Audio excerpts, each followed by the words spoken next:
Welcome to Transcendent. I'm Raya, and I'm the daughter. And I'm Joe, and I'm the dad. Dad, do you know why Big Bird was the only bird that was included on Sesame Street? The only bird? Yeah, because he actually got kicked out of his flock of birds. And do you know why they did that? No. Because he was ostrich-sized.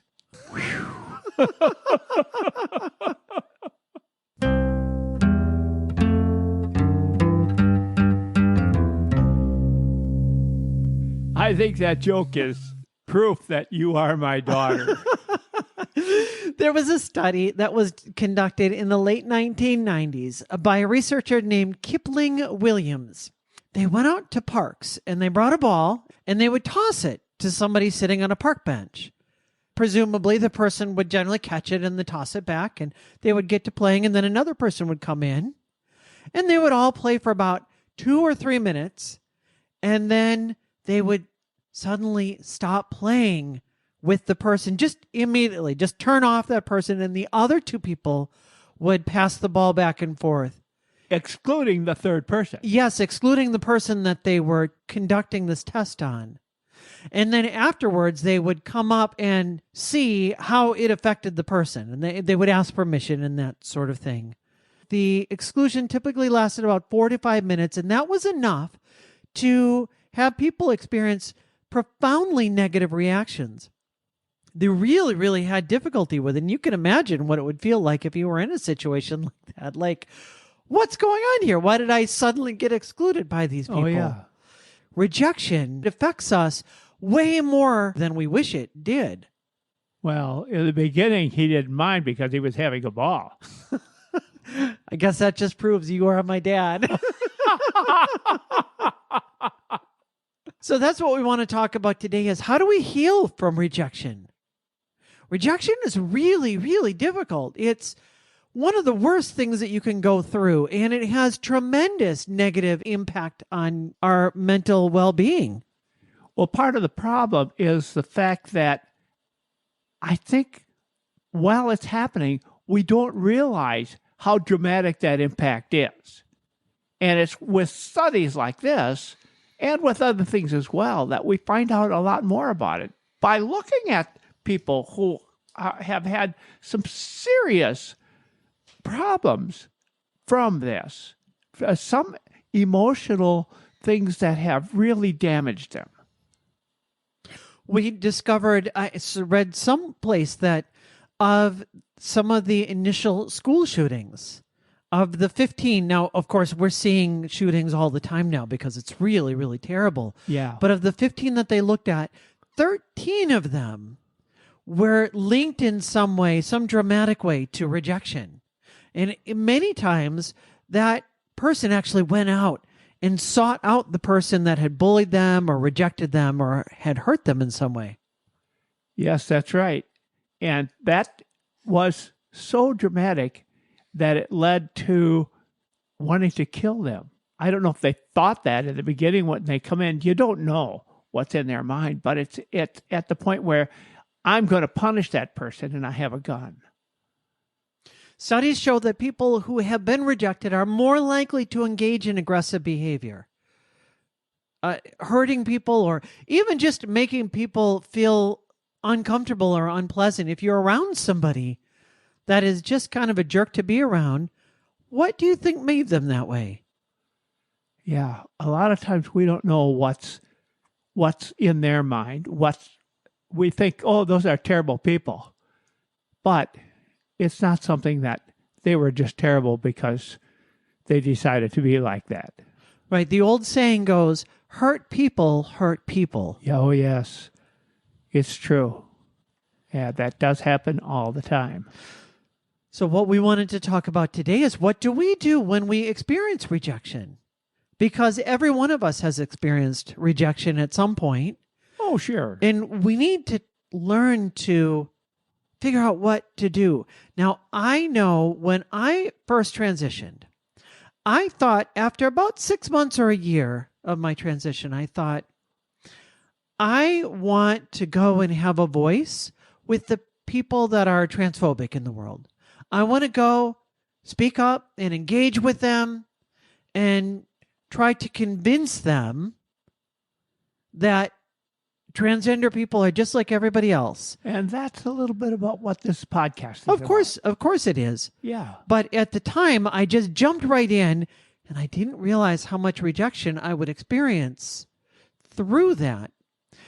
In those days, I actually put together a little YouTube channel, and I got it up to, I don't know, about 1,000 people, I want to say, about 1,000 subscribers. So by YouTube standards, that's not really very big, but just big enough that I was starting to get a pretty good size audience.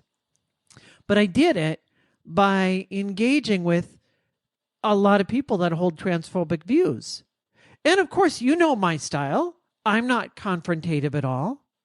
And so what happened was that a lot of people started to view me as being receptive to the transphobic people, as being open to their ideas, which I wasn't at all. I felt like they have some really harmful and hurtful ideas, but I was being very careful to I wanted them to listen to me. And I did that for about a year, maybe a year and a half. And towards the end, I just had gotten so much rejection from everybody. You know, you go out and you engage in controversy, and you get the people that are on your side yelling at you, saying that you didn't say this the right way, or, you know, you were too nice to those people over there. You were too whatever.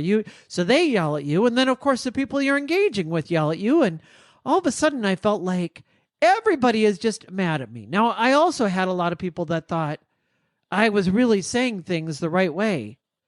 But I ended up with that experience being really burnt on the whole thing and feeling like, forget it. I'm done with all this. I don't want to engage in this conversation anymore, to talk about to deal with any more of this, because it hurts. So that was your emotional pain. Yes.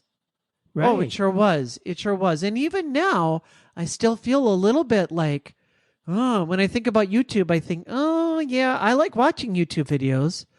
But the idea of making a YouTube video, it feels, it stings. It reminds me, I still feel hurt from it. That's interesting. And that's why it's interesting for you to transition into a podcast. You feel a little more comfortable with that? Well, I think a few things that have really helped with this. One is that you and I are doing this together. Yes. And having the support from you and just a family member here with me makes it so much better. Plus, you are always bringing positivity to everything that you do. So that really helps out a lot. And I think the other thing, the fact that this is a podcast format, really helps a lot as well, because you tend to draw people that, well, as you're listening right now, you are probably a cheerleader. You're somebody that says, I come to this podcast because I agree with what you and Joe have to say. And so we're grateful to have you here.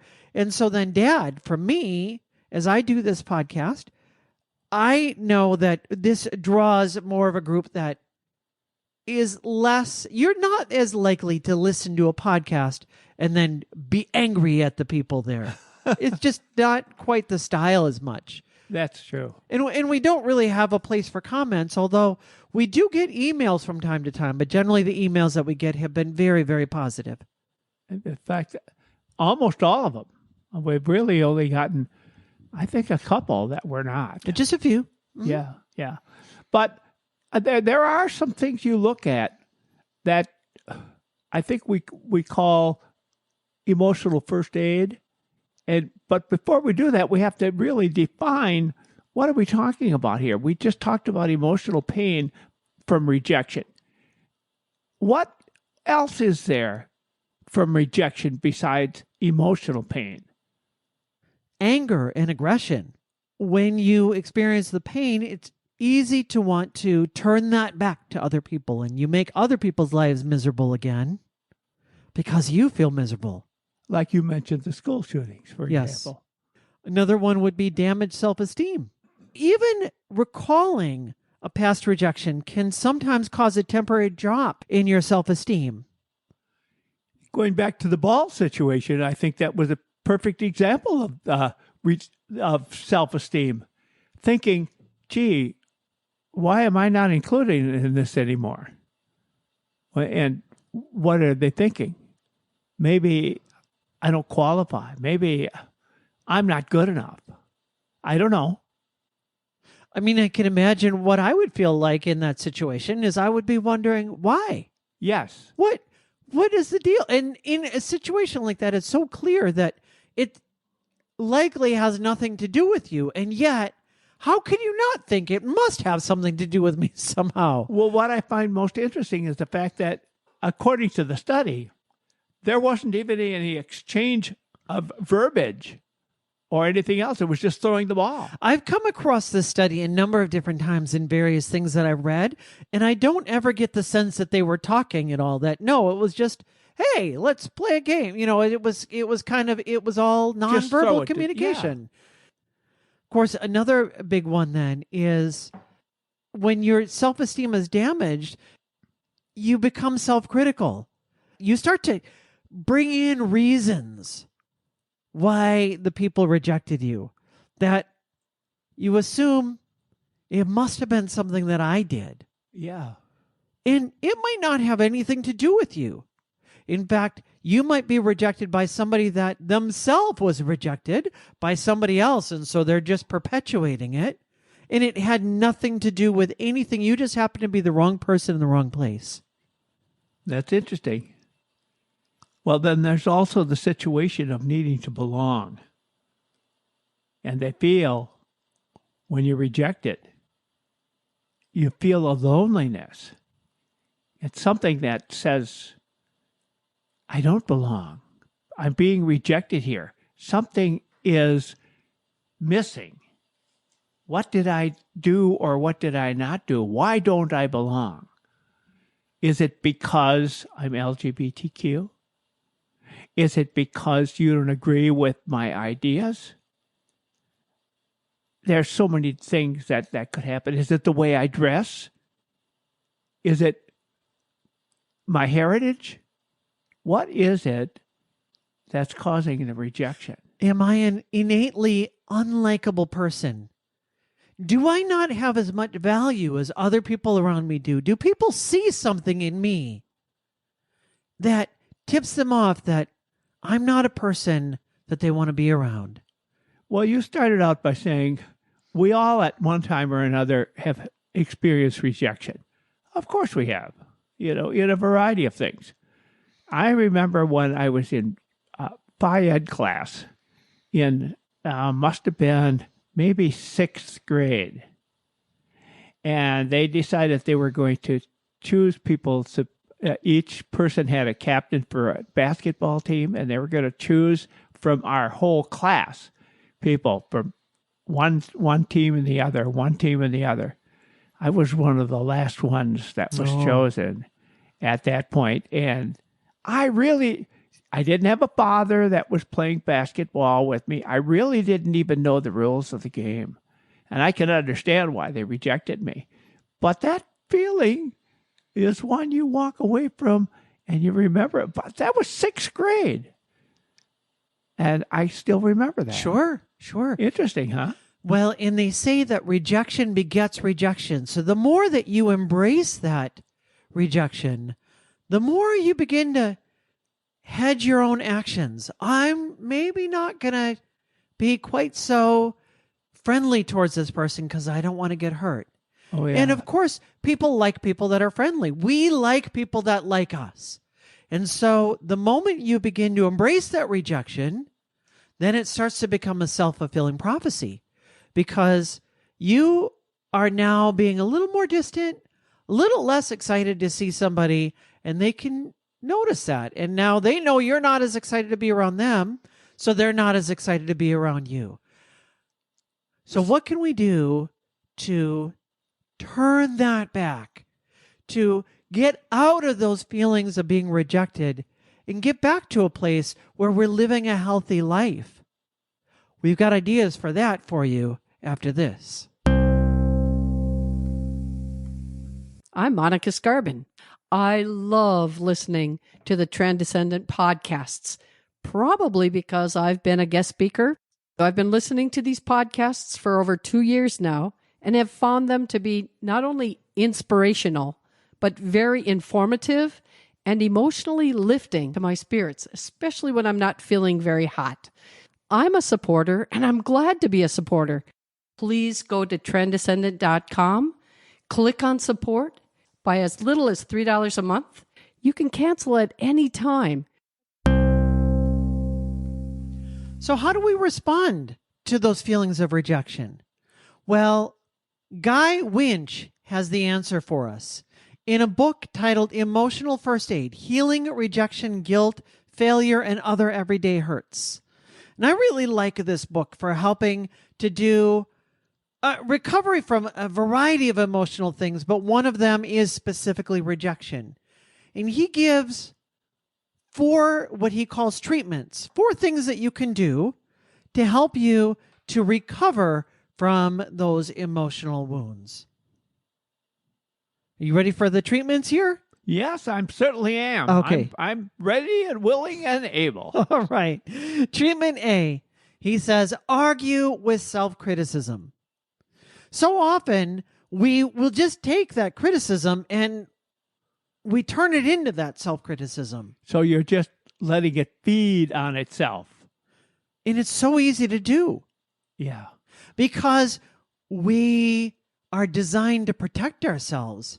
And if we feel like that rejection has come from something that we have done, then we start to look. We look in the mirror and we think, what did I do to cause this? What can I do to change? What am I doing wrong? And you turn that hypercriticism on, and it can be very difficult to get out from that. And you don't realize you're no longer protecting yourself. Instead, you're actively hurting yourself. Right. You can become your own worst enemy, which I've heard that expression before. There are people who are their own worst enemy, and it's because they want to feed on it. So here's one exercise that Guy gives. He says, take out a piece of paper, or maybe take out your journal if you have a journal, which I strongly encourage you to have a journal if you don't have one. Really, really helpful in all kinds of ways. List in writing any negative or self-critical thoughts you have about how you were rejected. And then use the following self-criticism counter-argument from a variety of rejection scenarios to formulate personalized rebuttals. And then once you've done that, list in writing the counter-arguments. What is your rebuttal to each one of those? And you can list more than one counter-argument for each self-critical thought whenever it's relevant to do so. Whenever you have a self-critical thought, make sure to immediately articulate the relevant counter-arguments fully and clearly in your mind. If you're in part of the LGBTQ community, they aren't necessarily rejecting you as a person, but they are rejecting you as the collective community. You are part of this community, and no matter who you are, no matter what you say, no matter how you dress, no matter how much you're like them, you're not like them at all. And that's where I think most of that comes from the fact that they're not rejecting you, but they are rejecting that particular lifestyle. Why are they doing that? Well, we believe it's really lack of education, lack of knowledge, lack of understanding. They can use all kinds of arguments. Sometimes they're influenced by something they heard on cable network of some kind. Or maybe it's something that they read, or it's because they're a member of an organization that rejects all of that. And so you are just taught to believe that. I was involved in a small church group, men's group. The pastor at that point talked about, this group believes this, and here's the different group that believes this way. And one of the guys said, what do we believe? In other words, he wanted to know, how can I become an absolute part of this group? I don't want to be whatever they said. I'm not going to even make that decision myself. I am part of this group. Therefore, I want to know what we believe because I am we. And that is what separates them from us. And that's unfortunate, but that's the kind of thing that all you have to do is stop and reflect on that, knowing really it's not you. I try to stay away from internet drama and getting involved in Facebook arguments. But one time when I was doing my YouTube channel, I was more involved in some of these. And I remember a conversation came up where we were talking about transgender bathroom issues of which bathroom do you use and how do things work. And I was talking with somebody that was just really transphobic. And I was bringing up all of the normal arguments about, are you sure that you really want me in the men's bathroom? Now, he couldn't see a picture of me, and so he didn't really know. I mean, I was pretty dehumanized to him. I was just really text on a screen to him. But as we were talking, we did about 2 and 3 back and forth, and I talked about transgender men. Do you really want transgender men in the women's bathroom? And all of this kind of standard things that we bring up. And somehow we got to the point where he said that if I was over at his house, he wouldn't let me use his bathroom. and I thought, your bathroom that you would let anybody of any gender use, but because I happen to be transgender, I couldn't even use your bathroom. Okay. That is just silly. Wow. Well, and so that one was not hard for me to just recognize. This guy does not know the score at all. He doesn't understand what things are going on. But that's because I didn't have a connection with him, so it was easy for me to write him off. It was very easy for me to laugh about it in the moment. Exactly. He wouldn't let you use his bathroom, but he'd let his dog drink out of the bowl. Right. But imagine if that person, rather than being some stranger on the internet, instead was a loved one. Yeah. Somebody close to me. When it hurts so much more when it's family, because family is supposed to be who we're leaning on, who we're trusting in. Like, you're my pillar. And when I need you the most, if instead of being there to support me, you're kicking me down, oh, that's hurtful.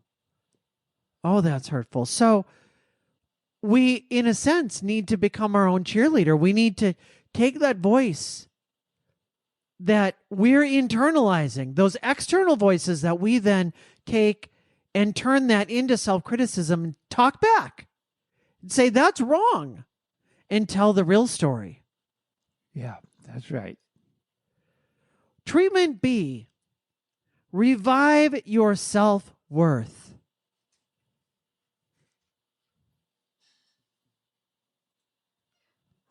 Make a written list of 5 characteristics, attributes, or traits you value highly that you possess within yourself. And everybody has these. Try to keep your list relevant to the specific domain in which the rejection occurred. It's important to take the time to think about qualities that really matter to you. For example, if you've been rejected by a romantic partner and you know the following qualities to be true, you might list items like caring, loyal, good listener, considerate, and emotionally available. And then you rank your list of characteristics according to the order of importance to you. That's a direct quote. That is the treatment that Guy Winch proposes for us. The whole idea is to realize you've got some positives and focus on those positives. Focus on the fact that there are people out there that are friends of yours. There are people out there that are supporters. There are people out there that want what's best for you. There are strangers out there that actually want what's best for us, which is interesting. And we are people that have a lot of support and we don't even know it. And we have qualities that definitely are positive. I don't know what each of our qualities are, but that list that he's suggesting is a good idea. I could probably make a list of at least 5, maybe 6. But yet, whatever it is, it is true that you need to focus on the positive, not on the negative. I have a friend that if somebody is talking negatively about themselves, you're sitting around in a conversation and, oh, I'm just a loser and I'm terrible. I have a friend that will say, I don't like when my friends, I don't like when somebody talks negatively about my friends. And you right now are talking negatively about my friend. Oh, yeah. Stop talking about yourself that way. I like that. And sometimes we need to remind ourselves, stop talking that way about yourself. Mm-hmm. It can be very difficult because you can get into this downward spiral and it can be difficult to pull yourself out of it. But it's really, really critical that if nobody else is around, that you be the person to say, I'm done talking this way. Treatment C, replenish feelings of social connection. This flows really right from the last one. Once you've done everything that you can do, sometimes you just need to get around other people. Right. I think that one said replenish, not just have the social connections you have, but continue to make new ones. And sometimes you can't reach the social connections that you are normally with, which can be a sad and lonely place. For example, suppose you just moved across the country. You get there and you don't know anybody, but you have all these friends back home. Well, it's nice in this day and age, it's easy to communicate with your friends. That's a real positive thing, whether it happens to be through the internet or just picking them up on your cell phone because they're not going to charge you long distance charges, which is wonderful. And those are the kinds of things that do help a lot. I can remember a couple things that have happened, one from me and one for me. One from me, I can remember a situation where I felt really bad about something that was happening. And so what did I do?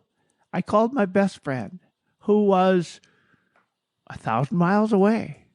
I called him up on the phone and just talking to him and talking about it, not looking for him to solve the problem. Just the fact that we made the connection mattered. And then one day, much longer than that, one day I got a call from a good friend of mine who was frustrated about something and doing the same thing. And I didn't want to tell him how to solve the problem. I didn't even understand the problem to the depth that he did. But I understood he just had to vent to someone. And he chose me, for which I felt honored. Yeah. That's why social connection matters so much. It does. It matters tremendously. And if you feel yourself getting more and more isolated, it can be difficult to push yourself out of that. But it is the treatment that you need to overcome rejection. Find people that are going to support you. Find people in the LGBTQ plus community.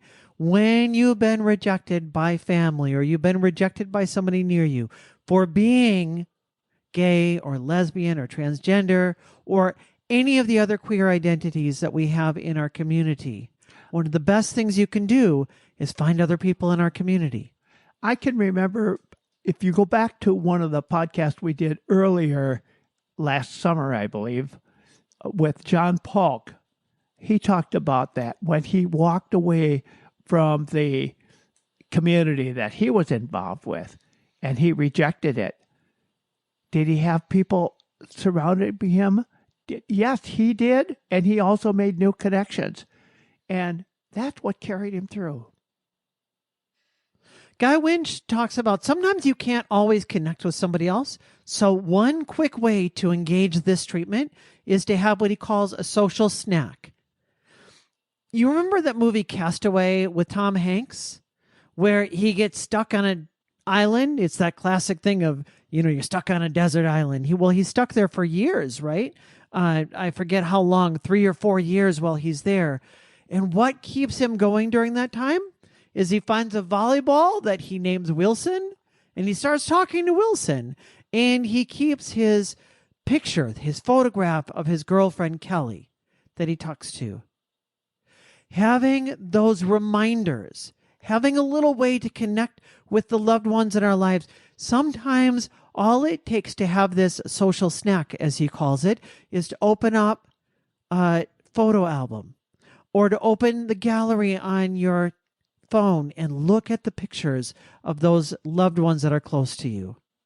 Can make a big difference. It can be the little thing that you need to turn yourself around.